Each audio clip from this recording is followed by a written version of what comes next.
अहिले भने ग्राउन्डमा प्लेयरहरूले प्र्याक्टिस गरि नै राख्नु भएको छ। यस क्रिकेट रङ्गशाला निर्माण गरिरहँदा ग्राउन्डमा भने त्यति साह्रो असर पर्ने छैन, किनकि ग्राउन्डमा खासै असर पर्ने छैन। ग्राउन्ड क्षेत्रमा निर्माण कार्य हुने छैन भने बाहिर प्याराफिटतर्फ निर्माण हुनेछ।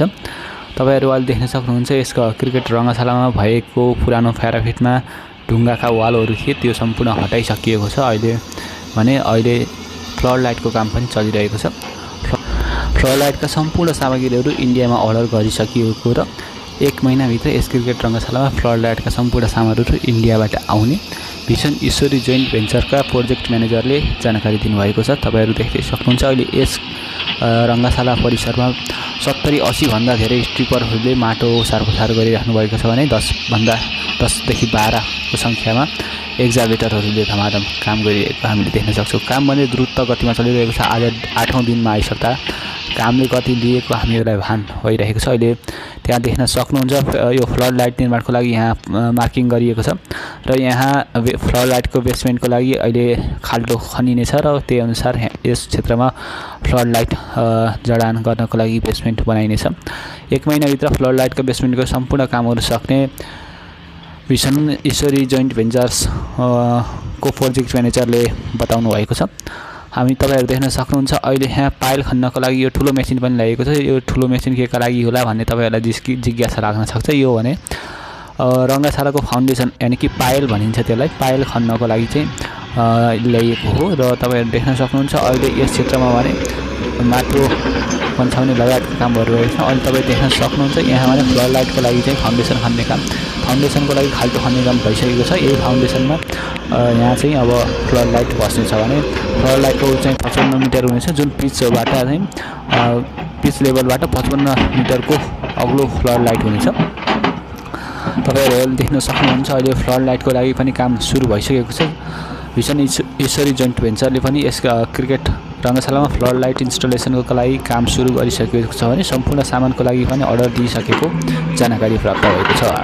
अहिले भने तपाईहरु देखिराख्नु भएको छ यो भने फ्लड लाइटको बेसमेन्टको लागि खाल्डो हुनेछ। अहिले तपाई देख्न सक्नुहुन्छ यो भने जुन एनपीएल को दौरानमा अहिले त्यहाँ पहिला चाहिँ यहाँ सिद्धार्थ बैंक जोन रहेको थियो, यस जोनमा पनि अहिले कामले धमाधम गति लिइरहेको छ। तपाईहरु देख्न सक्नुहुन्छ अहिले एक्सकाभेसनको कामहरू धमाधम चलिरहेको छ। यस क्रिकेट रङ्गशाला वैशाख 24 गतेसम्ममा निर्माण सम्पन्न होला त तपाईलाई के लाग्छ? आफ्नो विचार कमेन्ट गर्न नबिर्सनु होला।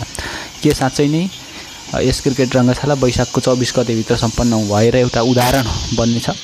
यो भने नेपालको यो पहिलो प्रोजेक्ट बनेछ, यस्तो प्रोजेक्ट बनेछ जहाँ 3 शिफ्टमा काम गरिनेछ, दिन रात काम हुनेछ भनिएको छ।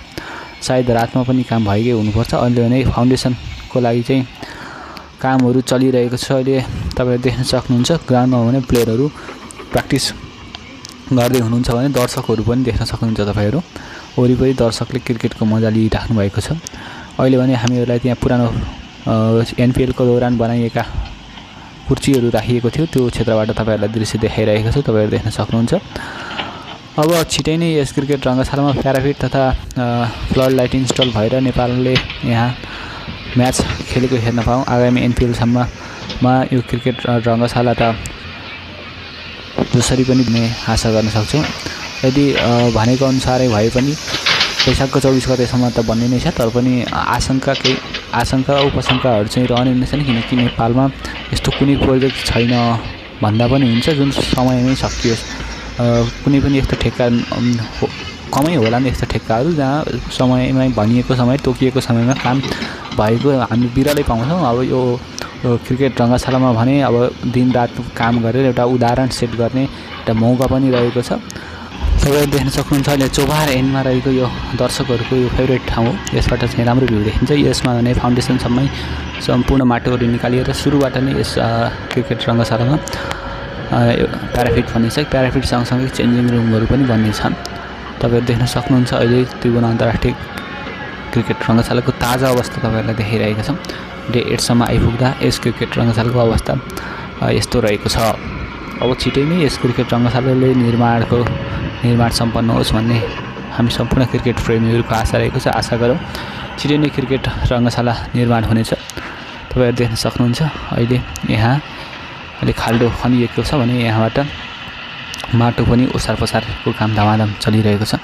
यहाँ भएको पुरानो शौचालय पनि भत्काइसकिएको छ, तपाईहरु देख्न सक्नुहुन्छ। यहाँ माथि पहिला पुरानो शौचालय थियो भने त्यो सम्पूर्ण भत्काएर साइड क्लियर गरिसकिएको छ। अहिले यहाँ फाउन्डेसनको लागि चाहिँ अहिले डोजरद्वारा यहाँको माटो निकाल्ने तथा अहिले धेरै टिपरहरू लगाएर यहाँको माटो अन्यत्र लगेर राखिएको छ र आवश्यक परेको खण्डमा फिलिङ गर्न फेरि त्यो माटो यहीँ ल्याइने निर्माण कम्पनीद्वारा जानकारी प्राप्त भएको छ। आजको लागि यति नै। आशा गर्छु तपाईहरुलाई भिडियो मन पर्यो होला। मन पर्यो भने लाइक शेयर सब्स्क्राइब गर्न नभुल्नु होला। जय नेपाल, जय नेपाली क्रिकेट। भोलिको अपडेटमा भेटौँला।